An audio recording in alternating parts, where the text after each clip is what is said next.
With all the latest developments on the BBC website. I'll be back with all the latest news at 10, but from the 6 team, it's goodbye. And meanwhile, the news continues here on BBC One. It's time to join our colleagues across the nations and regions for the news where you are. Goodbye. Across Yorkshire, Lincolnshire and the North Midlands, this is BBC One with Look North, presented by Claire Frisbee and Harry Gration. Hello and welcome to Look North. Good evening on BBC Look North tonight. Good evening and welcome to the 160th Great Yorkshire Show. Good evening to you, and coming up after Look North, the draw for the second round of Rugby League Silk Cut Challenge Cup. Hello and welcome to the Courtyard Theatre here at the West Yorkshire Playhouse. If you stay tuned to us for the next half an hour, I will cheer you up, or I'll do my level best to do that.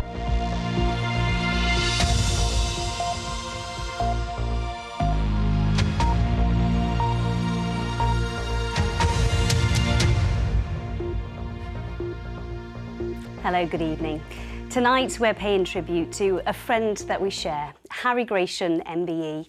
It's only 18 months since Harry retired from Look North, and his death on Friday at the age of 71 comes as a terrible shock to us all. Tonight, I know he'd be saying, get on with it, lass, let's have a glass of wine afterwards. Harry was synonymous with Look North, with this red sofa and with Yorkshire.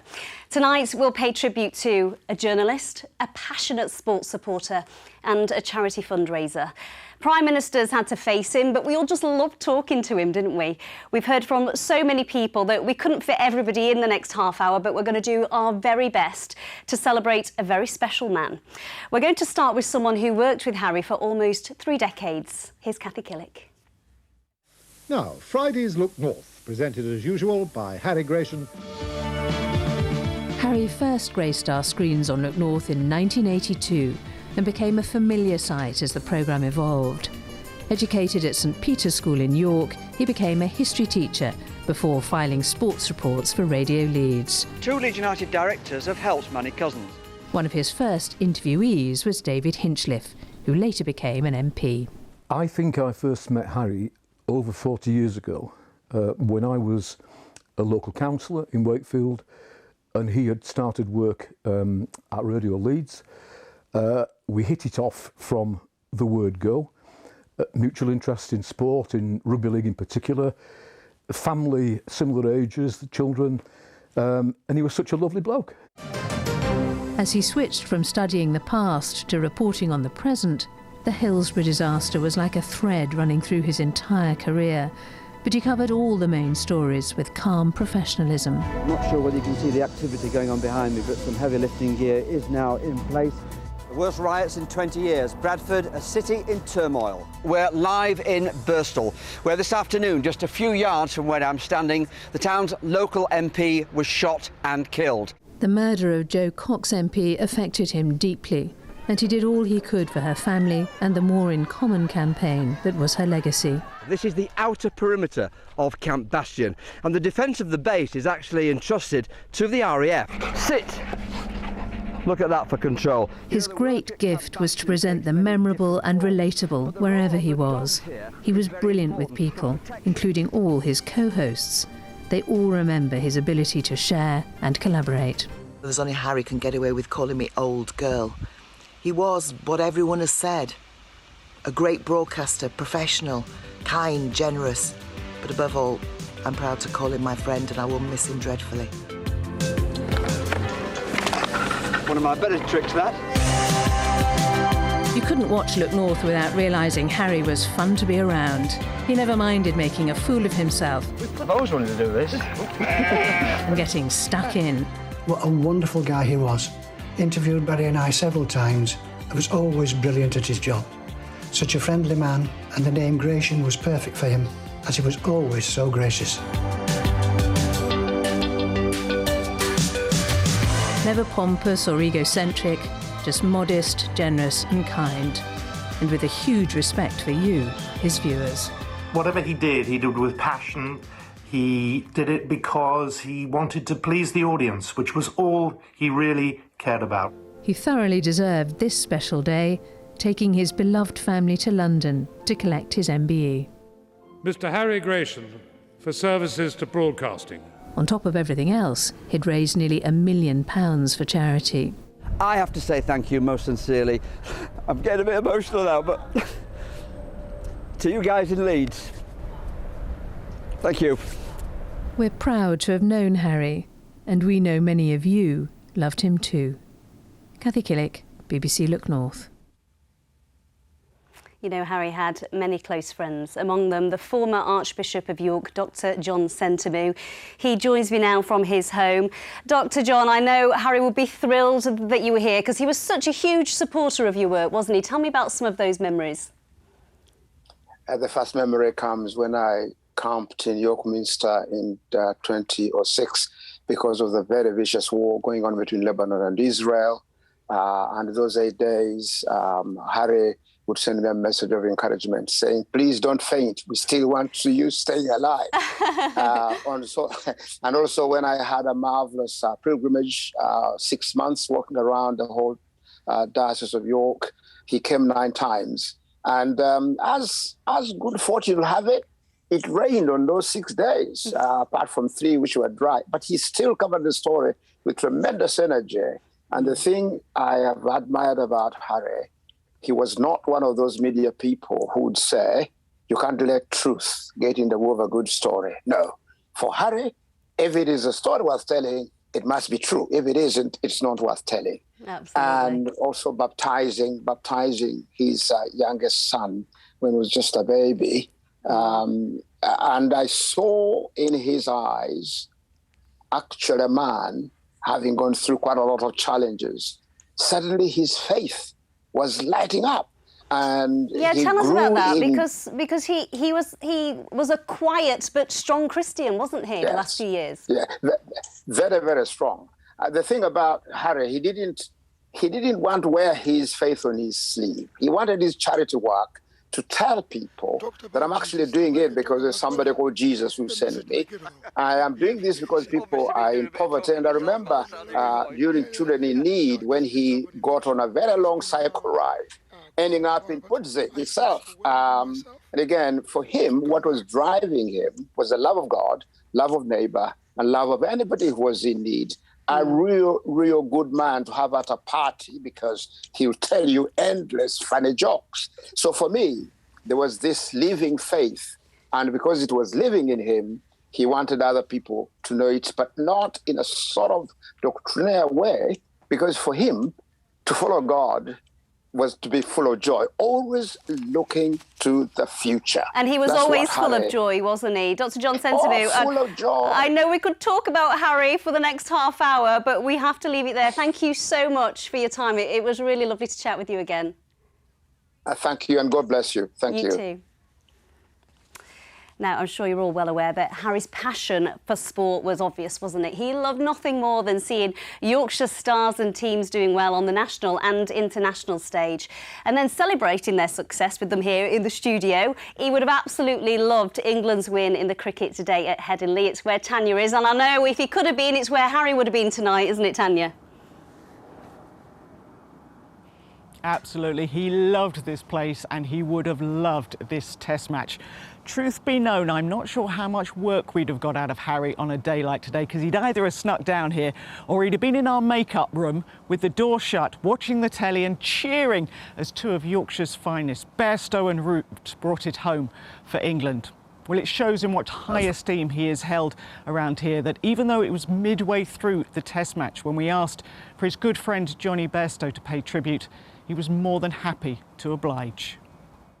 I was very fortunate to get to know Harry over a number of years, from the very start of my career until now, and what a fantastic man he is.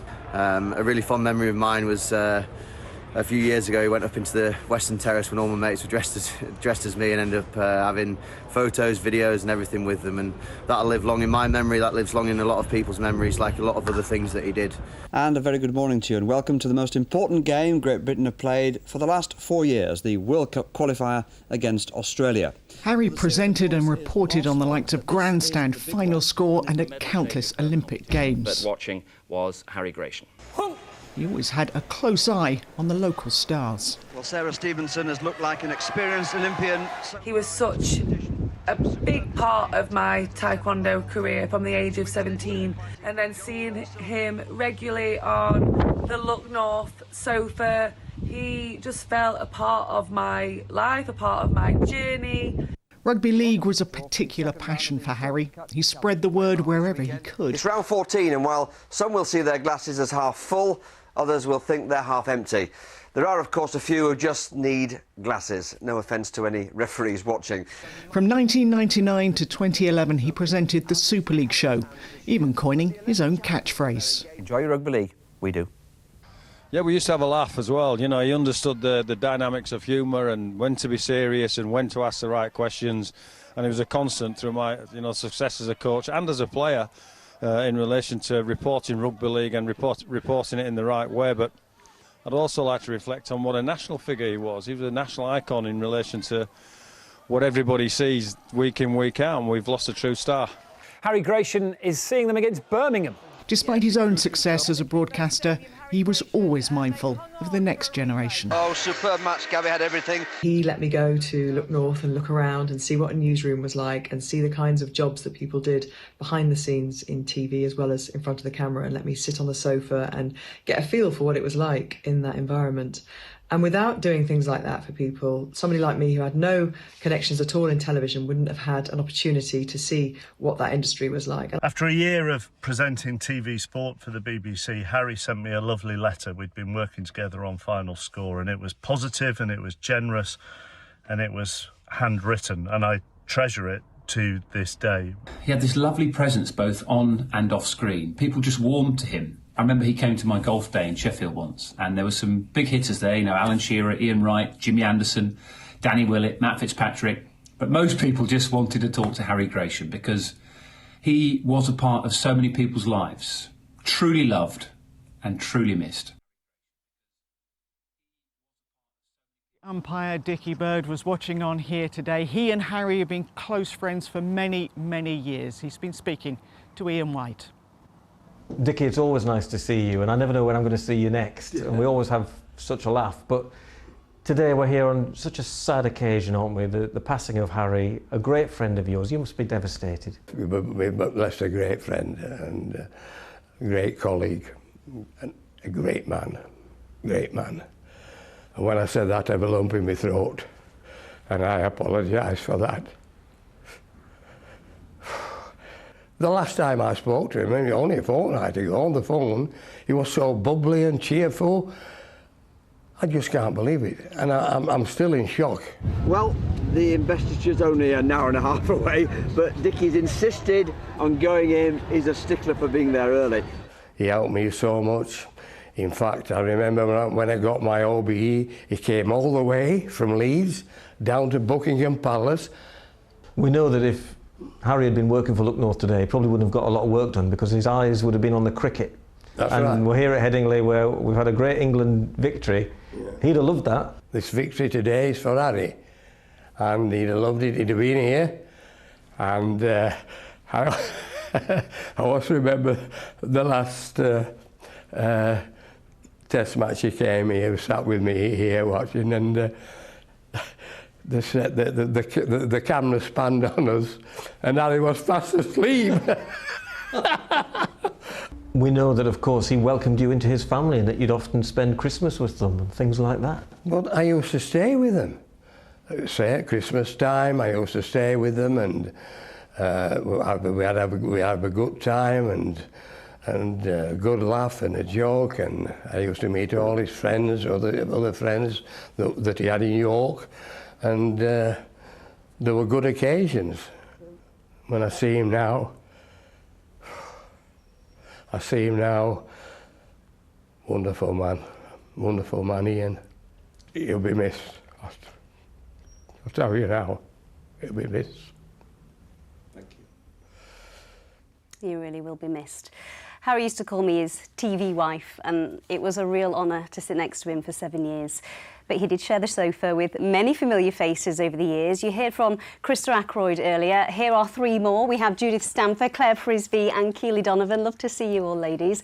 Judith, you worked with Harry in the 80s and he called you his brigadier. Yeah, that's right. First of all, though, Amy, just for me to say as well, I'm still in shock. All weekend I've been thinking of very little else. He was such a great guy. And yes, he did call me the brigadier. I think he wanted to sort of puncture, you know, I tended to lecture him a bit, I think, and he wanted to, you know, puncture that a bit. We had What were a your great fondest relationship. moments with him? Because you had a real laugh, didn't you? Yeah, well, we were 10 years together. Well, I worked with him for 12, but 10 years on the sofa, as it were.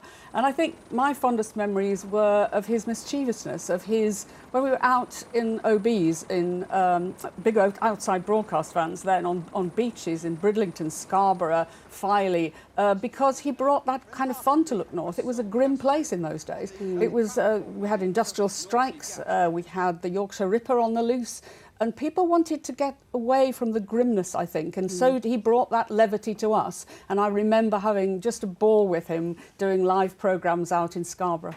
We had a real ball with him as well, didn't we, ladies? And I feel like Harry's role kind of shifted in the newsroom, didn't it, Keely, in the last 15 years, to being more of a father figure to us all, really? Yeah, absolutely. And he was so generous, wasn't he? And very much, I think, with us, Amy, as co-presenters, because it would have been very easy for kind of a younger girl to come along and for him to take control and do all the big interviews and take all the punchlines. But he let us do the big interviews and he let us have the punchlines, all under the net of Harry Gration being there if it were all to crumble. Yeah, he held our hands every step of the way, didn't he? And there's not many people who can say Harry married them either. You and your husband, Johnny, which was a lovely moment. Well, I really. think it's because so many of us were also friends with Harry as well. Yeah. So, yeah, a lovely moment. We were.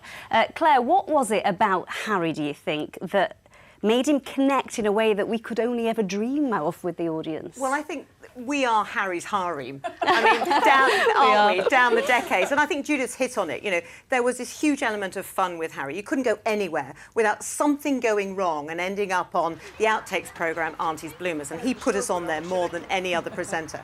But you only had to walk behind Harry at, say, the Great Yorkshire Show, and you could see the reaction that he got from everybody, from every different walk of life. People genuinely loved him, and he was everybody's friend. And, you know, getting into a vintage car, you know, he'd get his foot stuck on something, caught on television, TV gold. Next minute, he's holding a Prime Minister to account, and people loved him for that and trusted him. Yeah, they absolutely did. I wonder what he'd make of us all sat here on the sofa together, eh? Say, get me out of there, get me a glass of wine. Ladies, thank you so much. Well, Harry's life reached far beyond this studio and far beyond the Yorkshire boundary, actually. Over the weekend, he was trending on Twitter. I know he would have loved that, especially seeing and hearing all of your memories. We have been inundated with emails.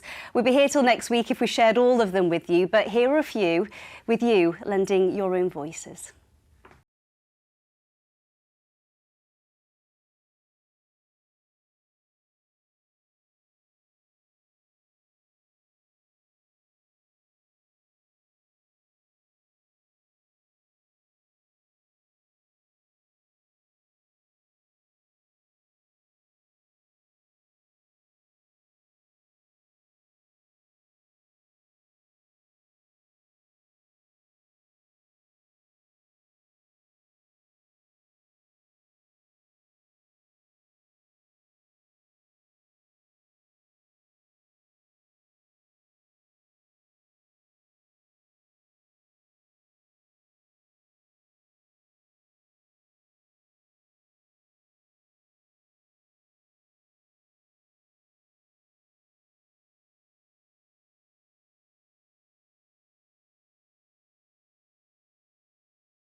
Sum up the man himself, don't they?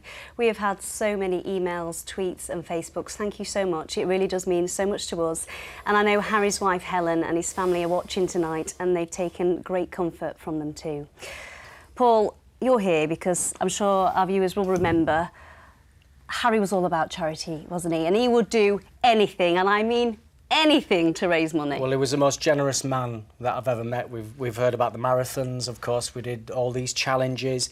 He was running marathons in his 60s, and all to generate money for his favourite charities. I mean, me and you have been up to Haworth reminiscing, haven't we? We have. It was a lovely day. Really do you know what? We totted up that he's raised nearly £2 million for charity. That's just incredible, isn't it? Absolutely incredible. Let's take a look.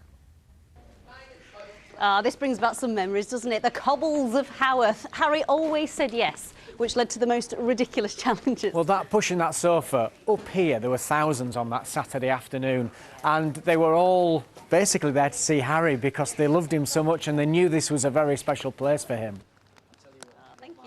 Well, I'll tell you what, Harry will be looking down now, laughing his head off, and he'll be thinking, you got that wrong again. I mean, it's chucking it down, but it reminds me of the weather that you had on that very first challenge, riding the tandem. Oh, I think we had every weather condition going, didn't we? That was such an epic challenge, over 250 miles, on a tandem, staring at Harry's bottom for a week. I mean, we had such a laugh. It's enough to put you off your breakfast, that is. Singing songs from the musicals together, that really solidified our friendship. And actually, I think for Harry, it was that realisation that how much everyone loved him. We'd go around every corner and there'd be rows of people cheering, holding banners, "We love you, Harry," in weather like this. The 3 legs strapped to you for a week. Poor man. At some stages through the second half of the 3-legged, he was in a lot of pain. His ankle had swollen up. We walked through the night. We went to Wetherby, and it was like the royal family were there. People were waving Union Jacks, and as you said, it was quite obvious that they wanted to see Harry. I mean, he was a very humble man.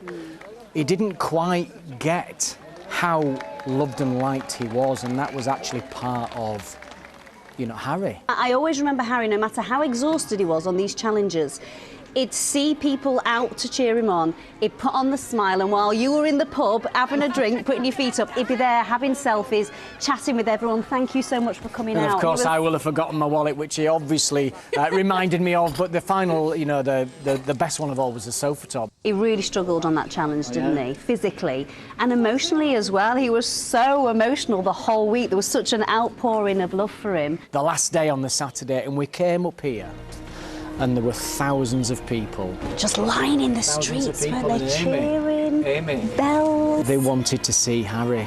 Everybody loved him. And that last moment at the top of there, we all hugged, didn't we? And everyone crowded around him.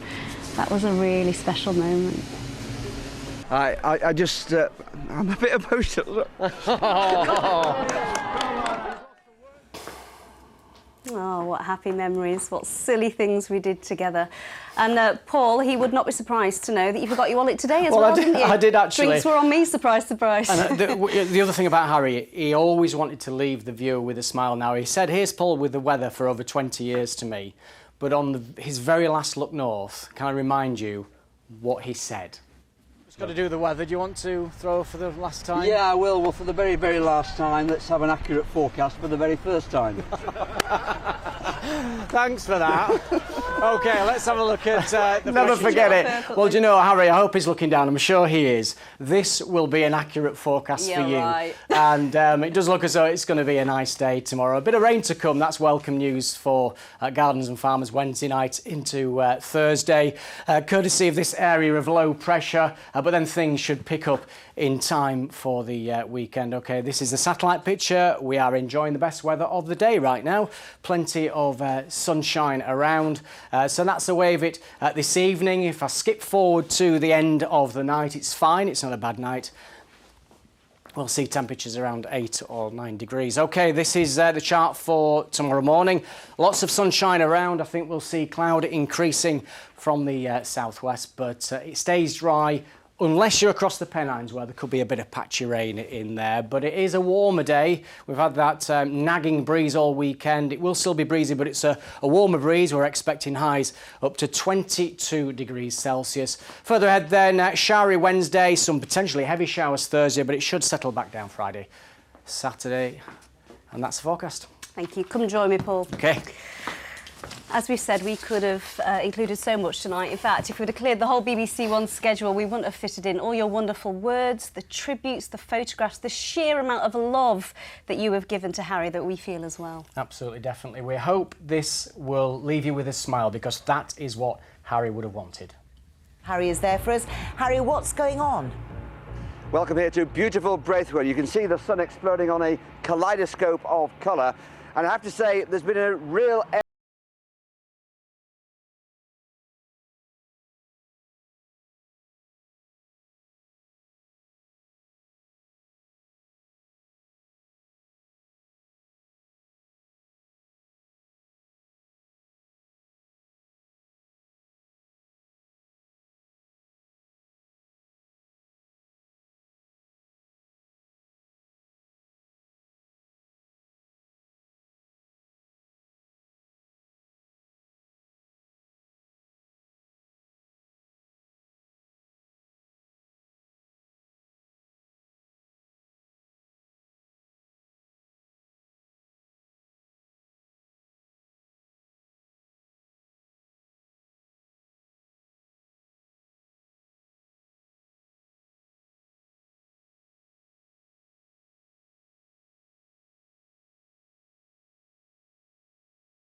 Said, yes, I do recognise you.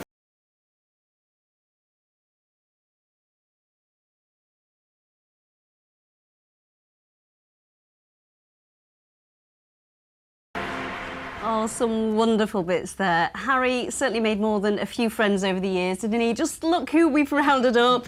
I'm delighted to be joined by a few faces, old and new, from on-screen and off-screen. The Look North family will not be the same without you, Harry, but just like everyone at home, we are so proud to say that you are our friend. We're going to leave the last words for the man himself, and I know at this point he would prefer a glass of wine, but instead we're going to give him a round of applause. So join us, everyone. I hope you'll join us at home too.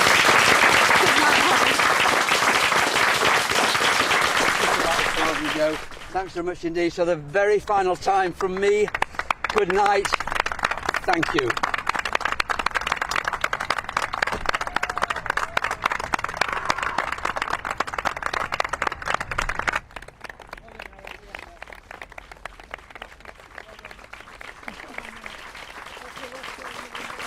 Thank you.